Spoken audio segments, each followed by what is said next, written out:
Vous arrive-t-il de célébrer la vie? En tout cas, c'est ce que je vous souhaite. Moi, ça m'arrive bien souvent, et pourtant, parfois, je le fais d'une manière qui n'est pas très respectueuse de moi, sans doute. C'est peut-être le meilleur mot que je trouve.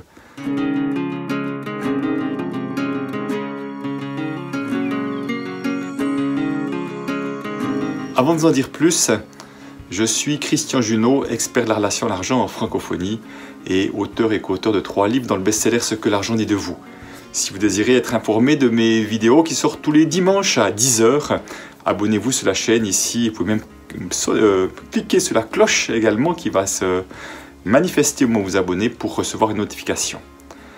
Alors, je reviens de 5 jours de vacances, 6 jours même de vacances, dans une station qui s'appelle Zermatt, une magnifique station au pied des Alpes, au pied du fameux Cervin ou Matterhorn. Je vous mets d'ailleurs une de photos que vous puissiez, en même temps que je vous parle, voir à quoi ça ressemble tout ça. Station très agréable parce qu'il n'y a pas de voiture, on ne peut pas y venir en voiture, il n'y a que des voitures électriques pour du transport dans cette station-là. Et c'est vrai que tout s'est merveilleusement bien passé, la météo était magnifique, j'ai vu des paysages absolument grandioses, je veux dire vraiment j'étais émerveillé. Avec mon épouse, on avait vraiment pris beaucoup de bon temps et on savait qu'on avait un petit peu de travail, d'activité professionnelle à faire qu'on gardait pour la fin de journée. Et nous étions d'une sorte d'euphorie jour après jour parce que chaque journée était aussi belle les unes que les autres. Et vraiment, c'était juste très très beau à vivre. Et je me suis vu le dernier soir arriver, donc nous étions à l'hôtel. Et voilà, les hôtels sont dans la période que nous vivons, les hôtels sont les seuls qui ont des restaurants ouverts. Et je me suis vu le dernier soir, encore dans cette euphorie, encore une belle journée de passé, à me dire, tiens, je vais me boire une petite bière pour commencer. Et puis après, nous mangions, en général, c'est des menus qui étaient prévus dans la mi-pension, qui étaient plutôt copieux. Et là, je me suis pris encore le dessert bien chocolaté, comme je les aime, vraiment le truc bien de trop après un repas. Vous voyez, vous êtes sûr qu'après, vous sentez un peu beurre à l'intérieur, même si le dessert était très bon. Et autant vous dire que j'en ai payé le prix dans le sens de pas très bien pendant après le repas, vraiment ballonné, vite fatigué parce que forcément toute une partie de mon énergie était prise pour digérer. Et puis le dernier jour, le lendemain, après une nuit qui était correcte quand même malgré tout, voilà, il faisait encore un peu de soleil et on a pris juste un petit peu de temps pour faire un peu de shopping. Et là aussi je voyais que l'un comme l'autre, nous étions avec mon épouse tellement contents de ces vacances, tellement dans l'euphorie de ce lieu absolument merveilleux et que je pouvais me voir avoir tendance à vouloir acheter des choses, avoir un esprit acheteur plus que nécessaire par rapport à la réalité de quels étaient mes besoins. Et c'est intéressant de voir que dans cet état d'euphorie, il y a comme une sorte de... Quand je dis de relâchement, j'aimerais être clair, c'est pas que je dois être sous contrôle, mais c'est comme si dans cet état-là d'euphorie, c'est comme s'il y avait une tendance à vouloir le manifester par des choses concrètes, parce je peux être juste dans le waouh, dans le merci, vraiment dans la gratitude, mais c'est comme si ce merci, cette gratitude n'était pas suffisant. Il y avait une sorte de truc tellement génial que je lâche peut-être je perds peut-être la conscience des actions que je mets en place. C'est peut-être ça que j'ai envie de dire. Hein. C'est cette sorte d'absence de conscience qui fait que tout à coup, même qu'au fond, je sais que ce dessert chocolaté, il ne va pas me faire du bien, mais j'ai juste envie de me lâcher. C'est pas grave, hein. La bière, allez hop, je vais me lâcher avec la bière aussi. Et encore une fois, il n'y a rien qui est grave. Il n'y a pas l'idée dans ce que je vous partage là de dire on doit se couper des plaisirs de la vie, surtout pas. C'est juste d'être en conscience qu'en fonction des plaisirs de la vie qu'on peut s'accorder, de voir est-ce qu'il y a un prix à payer. Est-ce que ce prix à payer, il est, je dirais, acceptable, en tout cas, acceptable par rapport à qui je suis.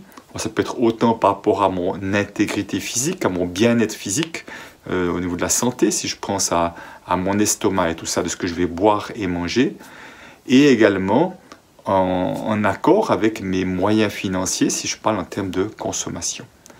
Donc simplement, ça m'a permis en tout cas de me voir là-dedans à un moment donné aussi, et surtout le dernier jour en termes de consommation, d'achat, de shopping, d'un coup dire Christian, attention, tu aurais vite tendance à vouloir vite aller acheter un truc qui n'est pas forcément nécessaire, qui ne se justifie pas, qui n'amènera pas de réel bien-être, de réelle plus-value dans ta vie.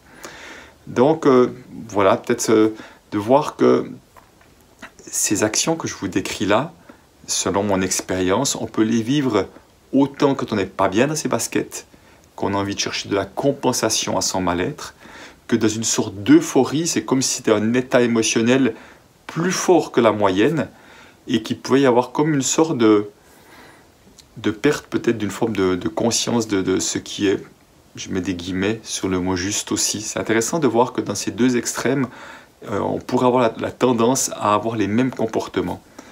Alors, serait-ce parce que je ne suis pas dans cette euphorie, c'est un état émotionnel presque trop intense par rapport à ce que j'ai l'habitude de vivre? C'est une question, je n'ai pas de réponse.